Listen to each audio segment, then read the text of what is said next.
Evil doesn't knock. It waits. The first thing Elise Moreau noticed about the apartment was the smell, burnt copper and old smoke, like a fireplace long cold but never forgotten.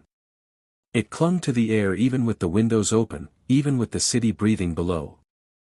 Los Angeles glittered outside the 12th floor balcony, a sprawl of lights and sirens and distant voices that promised safety through noise. Elise had learned, since moving from Lyon to the United States, that silence here was the real danger. She told herself the smell was nothing. Old wiring. Dust in the vents. American buildings were always hiding their age behind fresh paint and stainless steel smiles. Elise set down her last box and closed the door. The lock clicked once. Then, a beat later, clicked again, softer, like something adjusting itself. She froze, hand still on the knob. "Just the mechanism," she whispered, her French accent thickening when she was tired. The apartment answered with a hum, low and constant, the sound of electricity crawling through walls. Elise exhaled and forced herself to move. She had come to America to disappear. After the fire in Marseille. After the questions she could never answer correctly, no matter how many times the police asked. After the dreams, faces blistered black, mouths open in soundless screams, hands reaching out through flame. This place was supposed to be clean. New. Untouched. The living room was minimalist, almost aggressively modern. Concrete floors. White walls. A single blackened beam running across the ceiling, left exposed for character, according to the listing. Elise avoided looking at it too long. The beam felt wrong, like a scar someone refused to let heal. Night came quickly. The city darkened into something more intimate, more watchful. Elise ate standing up, listening to her neighbor's muffled television through the wall. Laughter spilled through the plaster, warped and delayed, like it had traveled a long way to reach her. When she showered, the water ran rusty for a few seconds before clearing. She scrubbed until her skin stung, until the steam thickened the bathroom and the mirror blurred. For a moment, just a moment, she thought she saw something else moving behind her reflection. A shape. Tall. Bent. Waiting. She spun around. Nothing. "You're not burning anymore," she told herself. "You're safe." But safety is a lie you tell yourself when the truth is already inside the room. The power flickered at 11:37 p.m. Elise jolted awake on the couch, heart hammering, the taste of ash in her mouth. She hadn't meant to fall asleep there. The TV was off. The apartment was dark except for the blinking light of the smoke detector above the hallway. Blink. Pause. Blink. Not the urgent cry of danger. Something slower. Patient. Her phone lay face down on the coffee table. When she picked it up, the screen lit her face in cold blue. No notifications. No missed calls. But the battery drained visibly, dropping from 20% to 15% in seconds. The hum in the walls deepened. That was when she heard it, scratching. It came from somewhere below her feet, faint but deliberate, like fingernails dragged across concrete. Elise held her breath. The sound stopped. She stood, every muscle tight, and followed the noise down the narrow hallway to a door she hadn't noticed before. It was set flush into the wall, painted the same white, the handle almost hidden. A maintenance closet, she guessed. Or a utility space. The scratching started again. Louder now. Closer. "Hello?" Elise called, immediately hating herself for it. Silence answered. Then a whisper, so soft it felt like it came from inside her skull. Elise. Her name curled through the air, pronounced perfectly, intimately. Not French. Not American. Something older, wearing language like borrowed skin. She backed away, pulse roaring in her ears. The smoke detector blinked faster. The lights flickered on and off, like the apartment was blinking back at her. She should have run. She knew that. Every instinct screamed to leave, to get out, to never look back. Instead, Elise reached for the handle. The door was warm. Hot, even. Heat bled into her palm, familiar and terrible. Her mind filled with images she had buried, fire blooming up walls, the roar of it, the way it sang when it found something alive. The whisper returned, closer now. Smiling. You left me in the ashes. Elise yanked her hand back, a blister already forming on her skin. She stared at it, trembling. The door creaked open by itself, just an inch. Darkness breathed out. Inside the closet, there was no shelving. No pipes. Just a hole in the floor, roughly cut, ringed with soot. A ladder descended into blackness, each rung charred like it had survived 100 burnings. Something down there shifted. Not rushed. Not eager. Waiting. The smoke detector screamed. And Elise, standing on the edge of a memory she had never escaped, took one step closer, crossing a threshold she was never meant to open. Evil didn't knock. It had been waiting for her to come home. The scream of the smoke detector shattered the apartment, shrill and merciless, drilling into Elise's skull until thought itself felt flammable. She slapped at the wall, fumbling, finally ripping the device down with a snap of plastic. Silence crashed in afterward, thick, oppressive, heavier than the noise had been. The closet door remained open. The heat rolled out in slow waves, breathing against her face. It wasn't the wild heat of a firestorm. It was controlled. Contained. Like coals buried under ash, still alive, still hungry. Elise stood frozen, her blistered palm throbbing. The ladder descended into blackness that refused to reflect light. Even when she aimed her phone's flashlight downward, the beam seemed to bend, swallowed after a few feet. No, she whispered. The word felt thin. Weak. Her phone vibrated violently in her hand. A notification appeared, not a call, not a message. Just text on a blank screen. Come down. The battery dropped to 3%. Elise hurled the phone into the living room, where it skidded across the concrete and went dead with a hollow click. The hum in the walls deepened again, vibrating through her bones. The apartment felt tighter now, smaller, like it was drawing its breath. She stepped back from the closet, intending to grab her keys, her wallet, anything, and leave. But as she turned, the hallway stretched. Not visibly. Not in a way she could point to.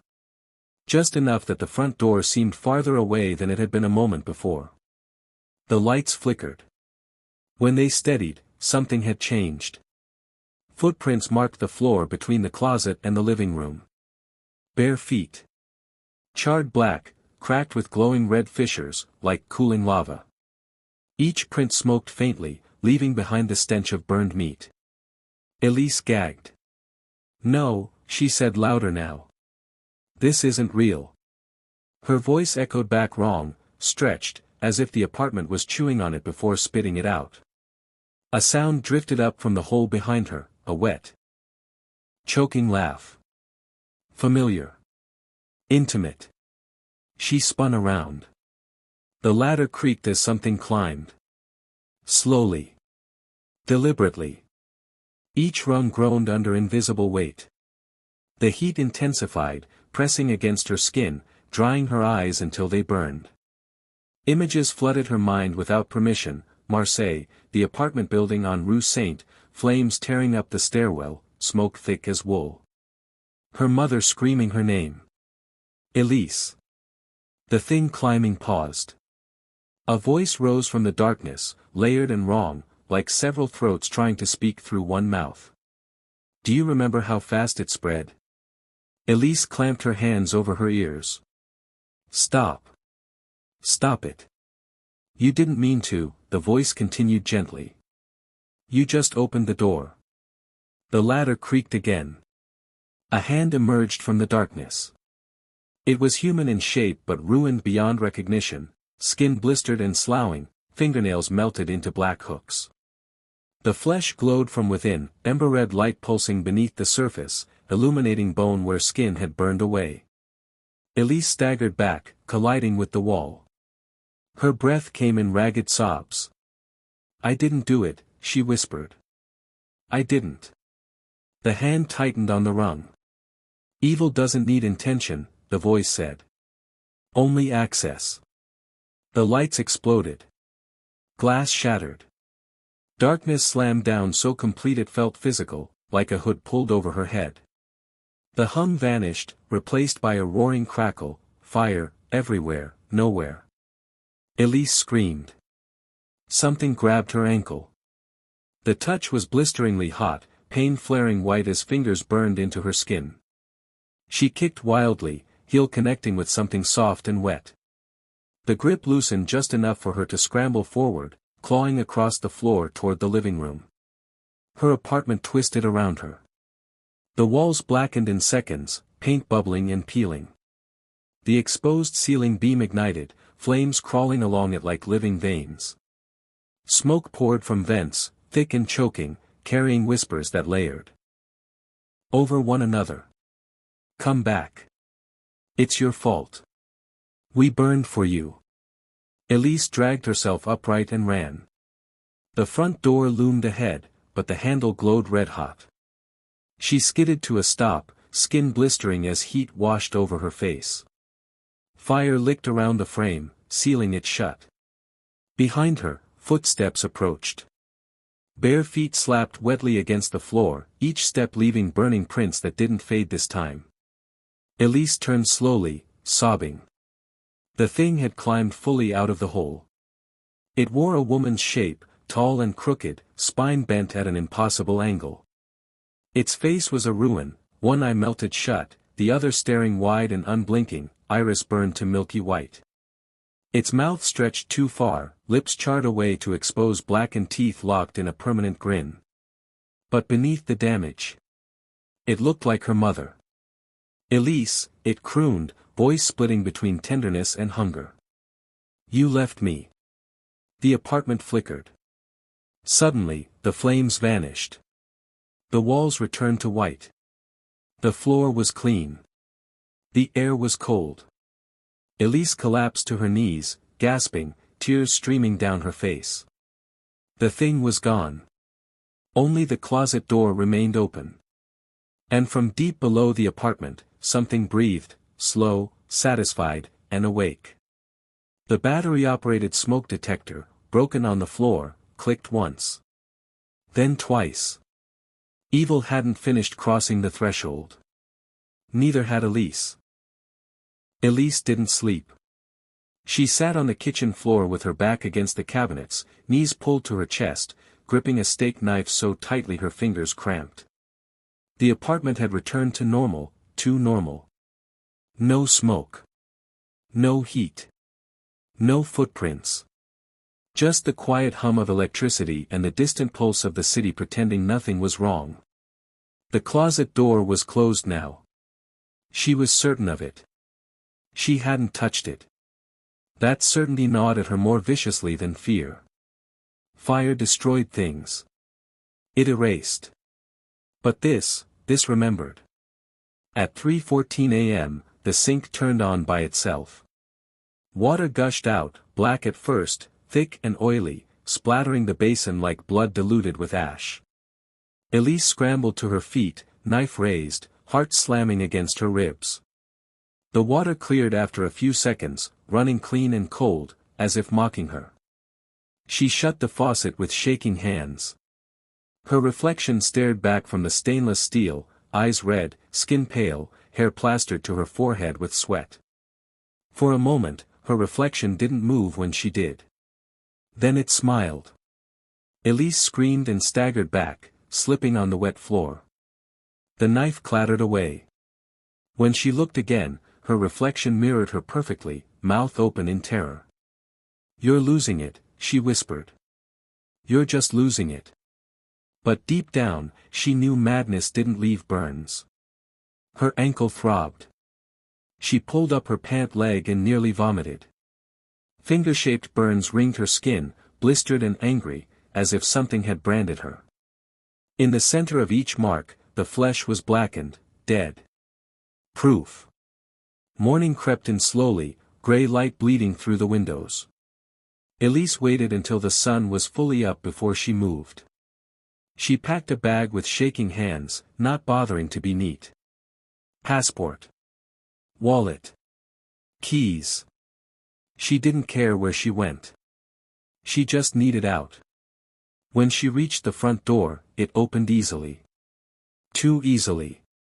The hallway outside was empty, silent, stretching long and straight in both directions. The carpet smelled faintly of smoke.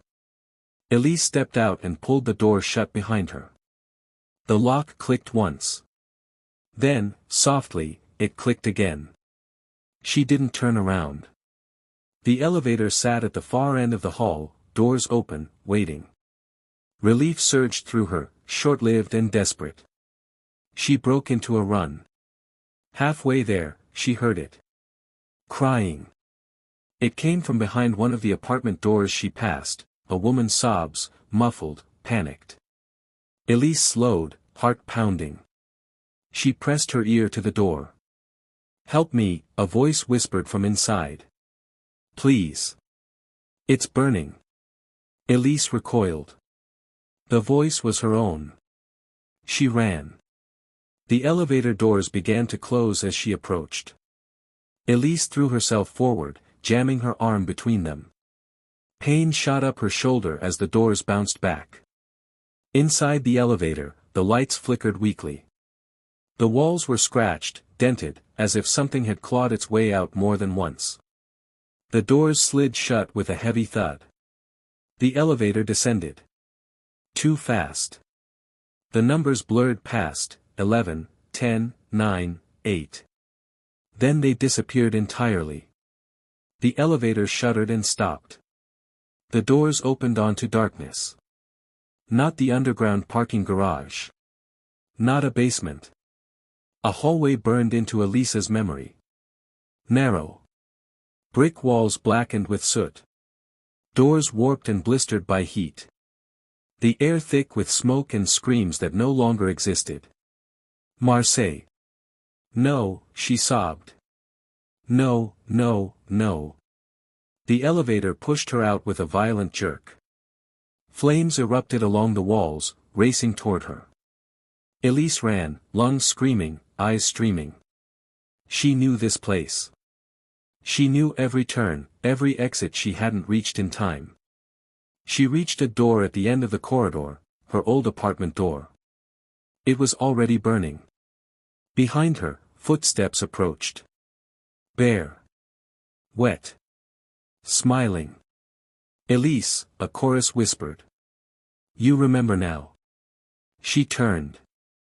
They stood together at the end of the hall, shapes of people she had known, loved, failed.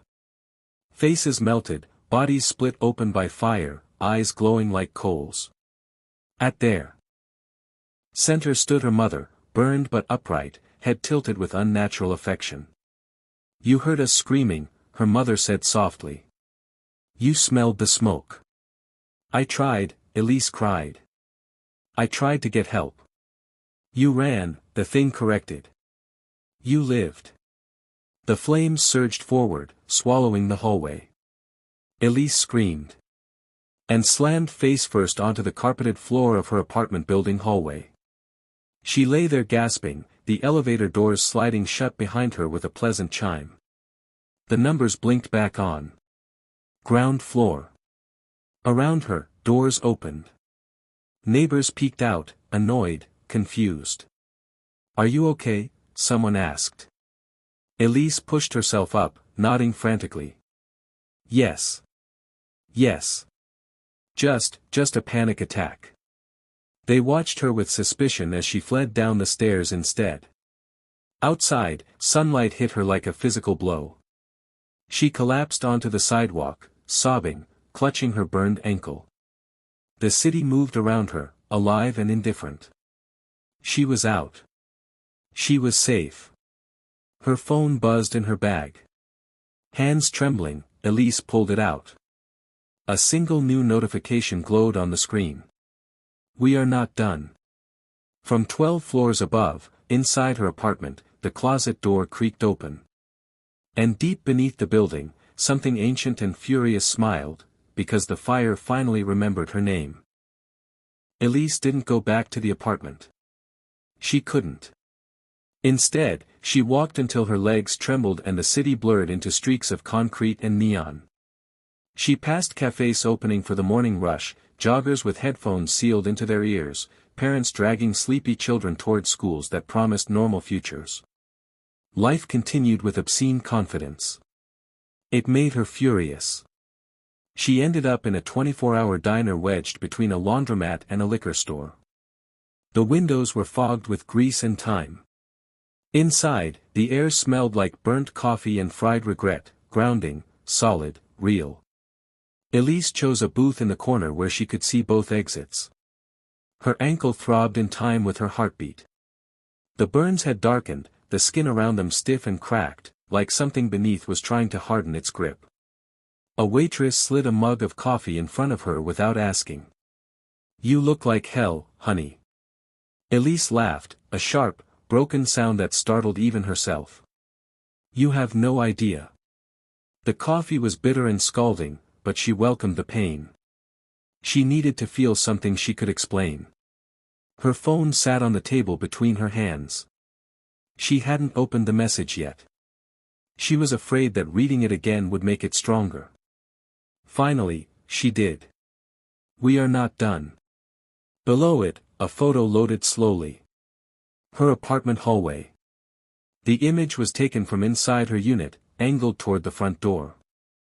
Fresh footprints marked the floor, burned, smoking, leading straight toward the exit. Elise dropped the phone. Ma'am, the waitress asked, concern cutting through boredom. Elise grabbed her bag and stood too quickly, nearly collapsing. I have to go.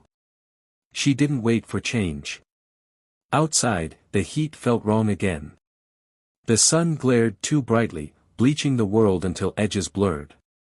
Elise ducked into an alley, pressing her back against cool brick, trying to breathe.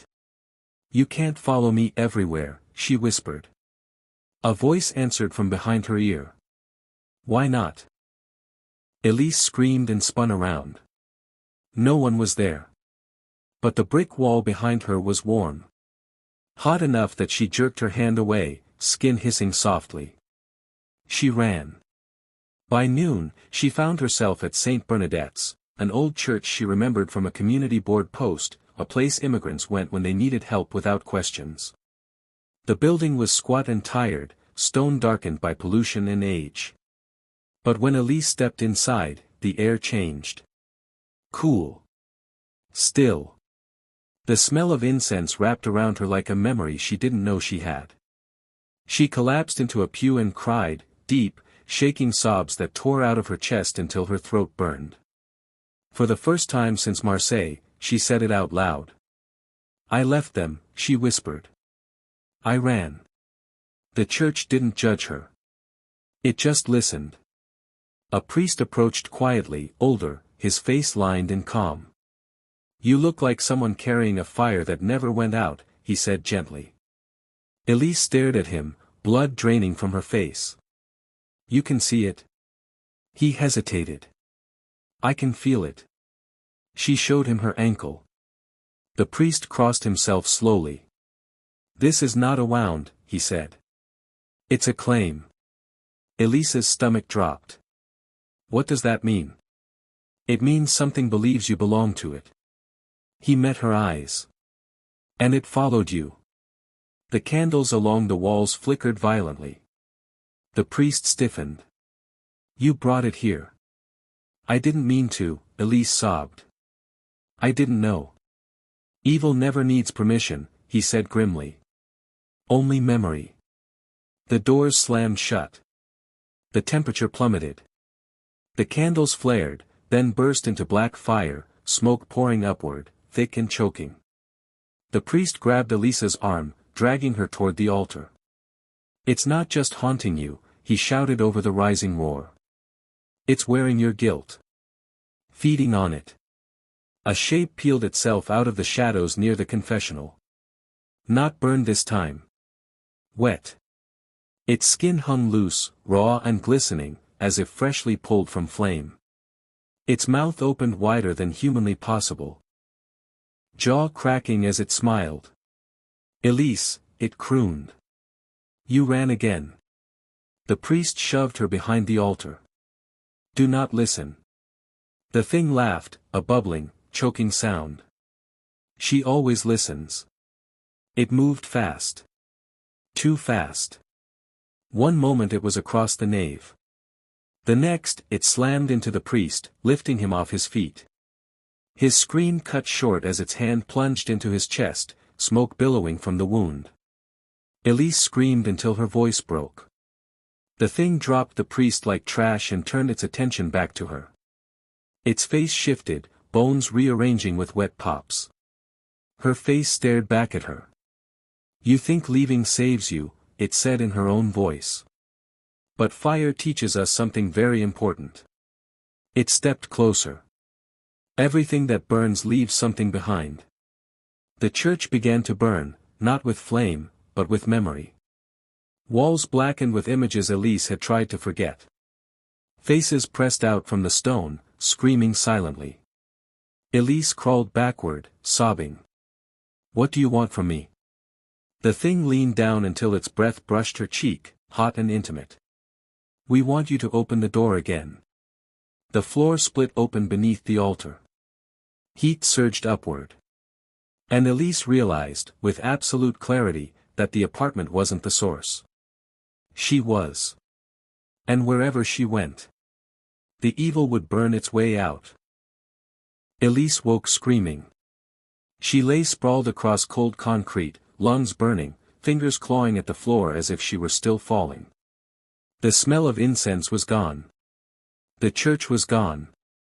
Above her, a cracked sky flickered with streetlights and passing headlights. An alley. She was back in the city. Her throat felt shredded raw, voice reduced to a hoarse rasp. She rolled onto her side and retched, but nothing came up except bile and the taste of smoke that never truly left her mouth. The church doors were intact across the street.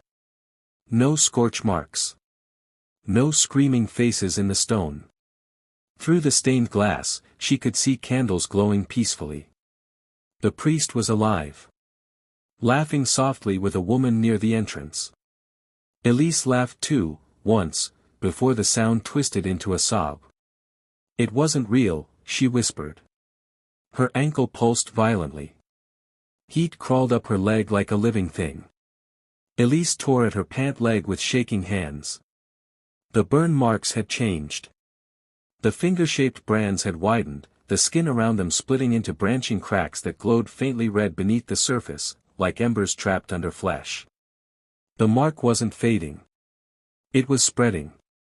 She staggered to her feet and limped away before anyone noticed her. She didn't trust sanctuaries anymore. Whatever followed her didn't need places, it needed access. And she was the door. By evening, Elise found refuge in a cheap motel on the edge of the city.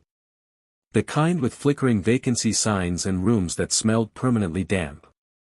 She paid cash. She didn't give her name. Inside, the room buzzed with tired electricity. One bed.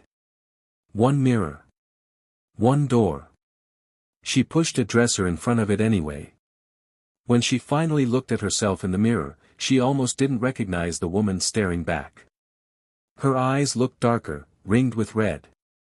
Veins stood out beneath her skin, faintly discolored, like smoke trapped under glass.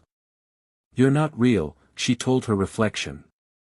Her reflection nodded. Then it spoke anyway. You keep saying that, it said softly. But I keep getting closer. Elise shattered the mirror with her fist. Glass rained down, slicing her skin. Blood dripped onto the sink, dark, thick. It hissed. Smoke rose from the droplets as they burned into the porcelain, leaving blackened scars. Elise backed away, shaking, staring at her bleeding hand. The cuts sealed themselves before her eyes, skin knitting together with a sickening warmth. "No," she whispered. "No, no, no." Her phone buzzed on the nightstand. She didn't touch it. The buzzing continued. Angrier. Insistent. With a sob, Elise grabbed it and threw it against the wall. It bounced and skidded across the floor, screen still glowing. A video began to play on its own. Flames filled the screen. Shaky footage. Screams in French. Sirens. The Marseille fire. Elise's breath hitched. "Turn it off." The video zoomed in on a doorway, the doorway. The one she had opened. Smoke pouring out, heat rolling so thick it bent the air. The camera angle shifted. Elise saw herself on screen. Younger. Terrified. Standing frozen as fire roared behind her. And then, clear as day, she saw what she had never allowed herself to remember. Something stood in the flames with her. Tall. Patient. Watching. Waiting. The thing leaned close to the camera and smiled. The video ended. The motel lights went out. Darkness swallowed the room. Heat followed. The walls began to sweat. The air thickened, heavy with the sound of crackling embers and distant screams layered one over another. Elise stumbled back, heart racing. "You said it wasn't my fault," she cried into the darkness. "You said I just opened a door." A hand brushed her shoulder. "Not burning. Cold." "Oh, little door," the thing whispered behind her. "You didn't just open it." The room ignited. Flames tore up the walls, crawling over the ceiling like living veins. The bed caught fire instantly, mattress collapsing in on itself with a roar. Elise screamed, stumbling toward the bathroom as the heat blistered her skin. The fire parted for her. Making a path. Guiding her. She slammed the bathroom door shut and locked it, collapsing against it as something heavy struck from the other side. The door warped inward, glowing red. "You lived," the thing said calmly. "That was the bargain." "What bargain?" Elise sobbed. The ceiling above her cracked.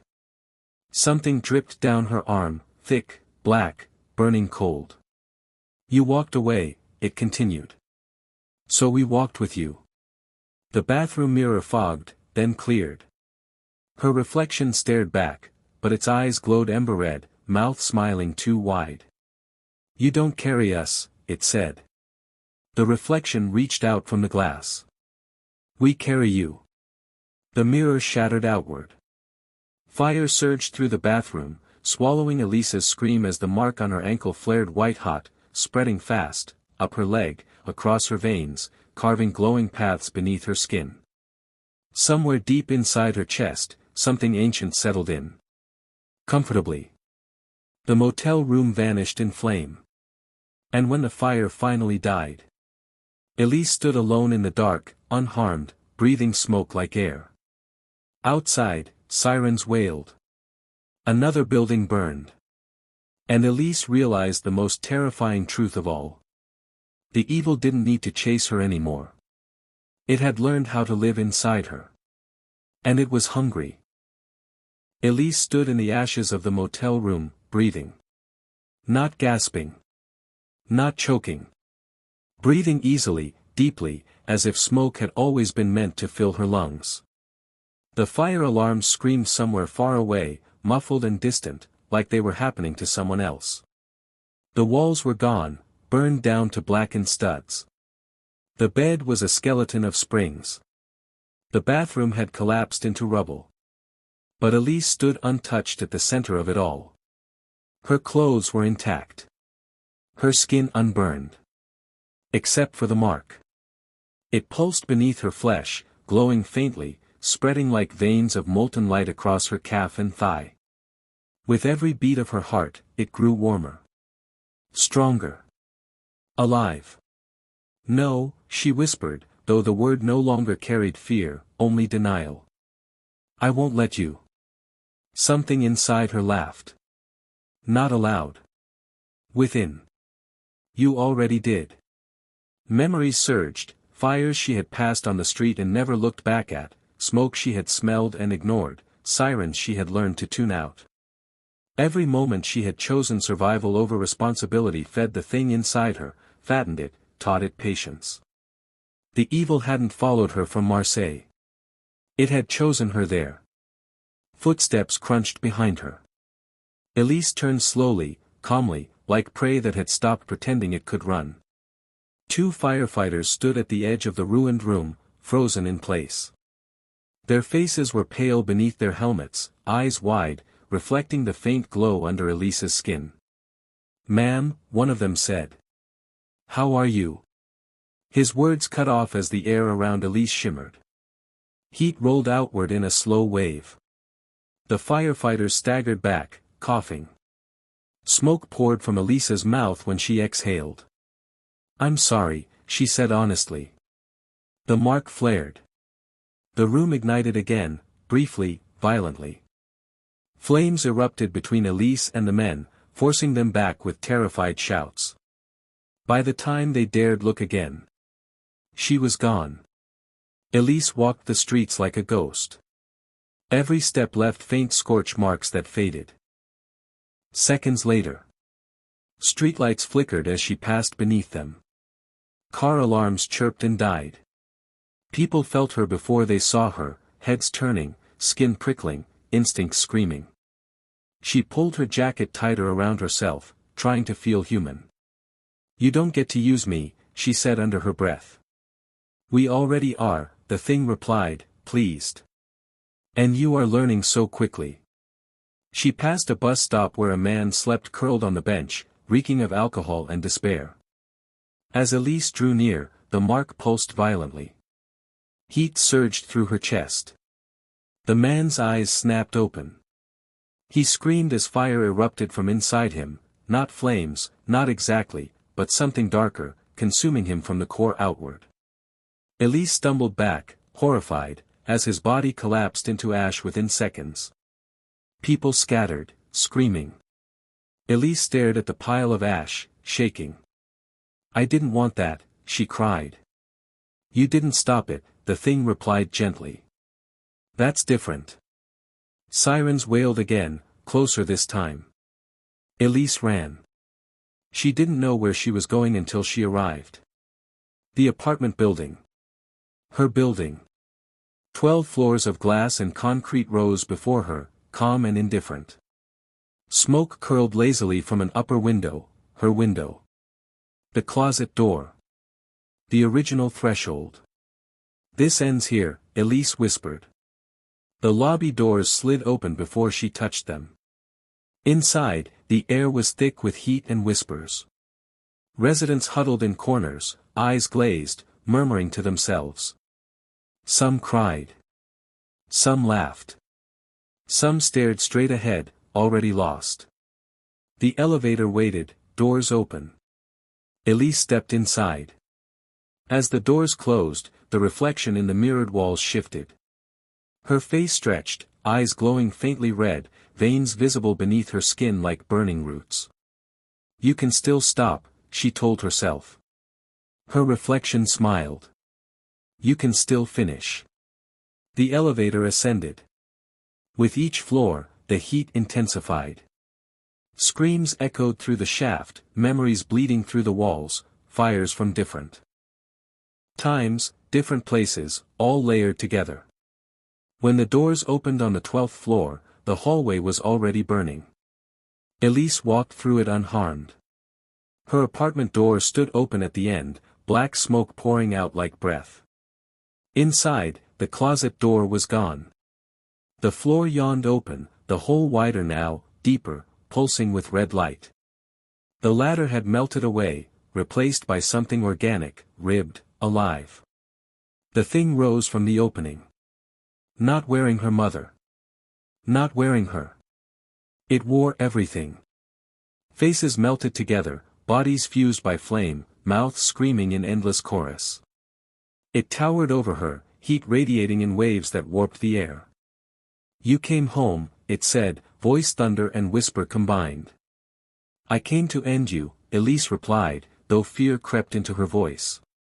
The thing laughed. You are me. It reached toward her chest. Elise screamed, not in terror, but in rage, and grabbed its wrist. Fire exploded outward. Memories slammed into her, every burn, every scream, every death the thing had ever claimed. She felt them all. Felt herself in all of them. And in that agony, clarity burned through. You don't get to decide anymore, Elise snarled. She stepped forward, into the thing, into the fire, embracing it fully. The apartment shook. The building groaned. Below, residents screamed as heat surged upward.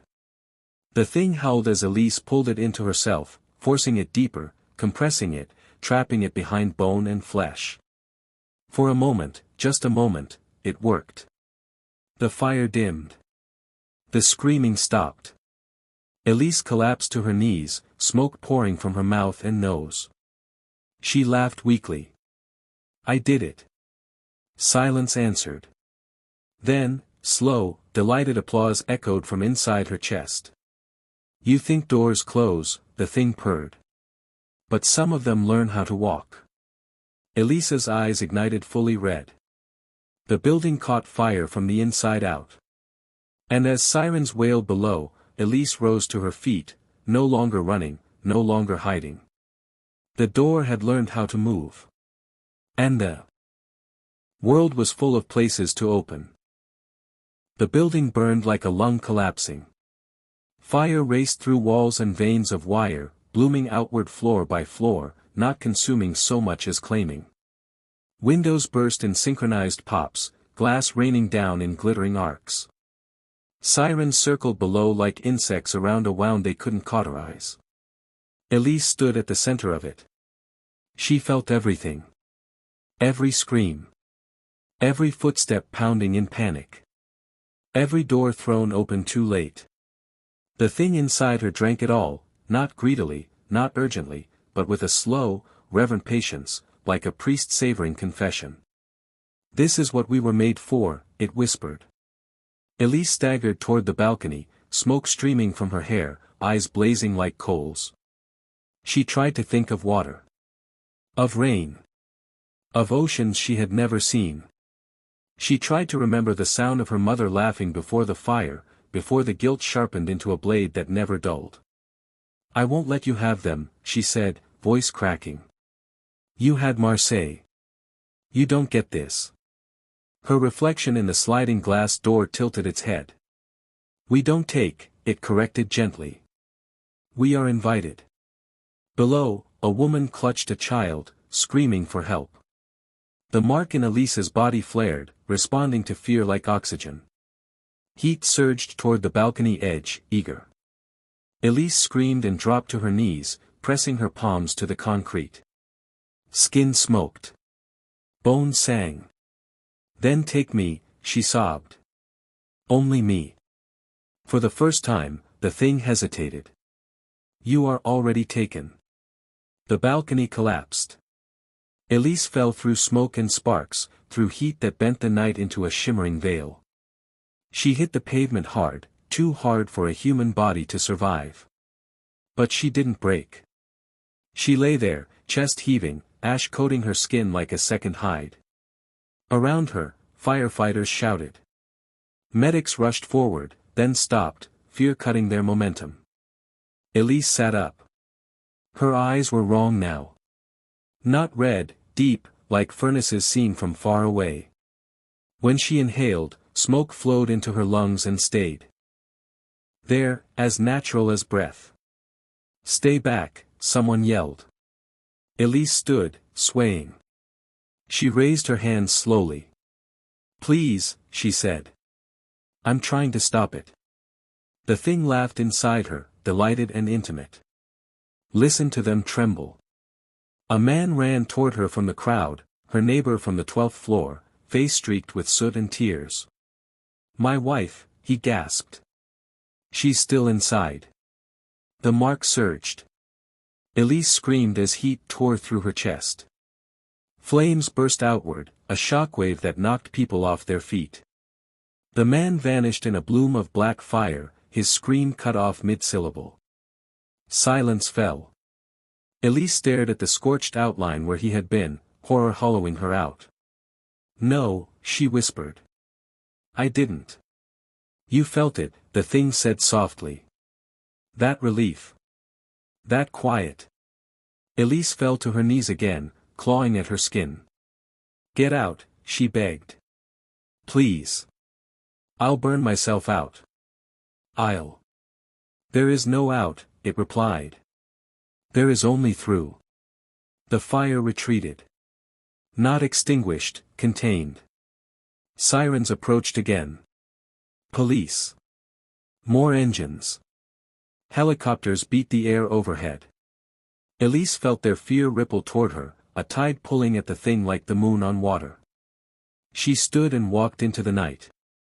No one stopped her. She passed through alleys and streets, through crowds that parted without knowing why.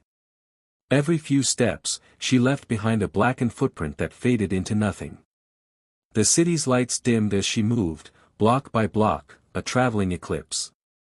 By dawn, she reached the river. The water moved sluggishly, reflecting a bruised sky.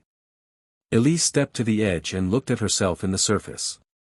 Her face wavered, sometimes hers, sometimes not, sometimes a collage of mouths and eyes that had screamed her name in other lives. "I remember now," she said to the reflection. "The bargain." The thing stirred, pleased. "You opened the door," it said. "And when you lived, you agreed to carry what followed." "I didn't know," Elise whispered. "Fire never explains itself." She waited. Into the river. The water boiled around her legs, hissing and steaming. Fish floated to the surface, pale and dead. Elise kept walking until the river reached her chest, her neck, her chin. "Take it," she said. "All of it." She submerged. For a moment, the world went quiet. Then the river ignited. Steam exploded skyward, a pillar of white and black visible for miles. The water receded violently, sucked inward toward Elise like breath drawn into burning lungs. Inside her, the thing screamed, not in pain, but in ecstasy. Yes. Elise's body burned brighter than it ever had, a star collapsing into itself. She felt bones crack and reform, skin slough and harden, nerves rewrite their own rules. She felt the thing settle deeper, anchoring itself where it could never be drowned. The light vanished. The river rushed back, flooding the banks, extinguishing the last of the steam. Night reclaimed the city. Rescue crews arrived hours later. They found scorched earth. Dead fish. No body.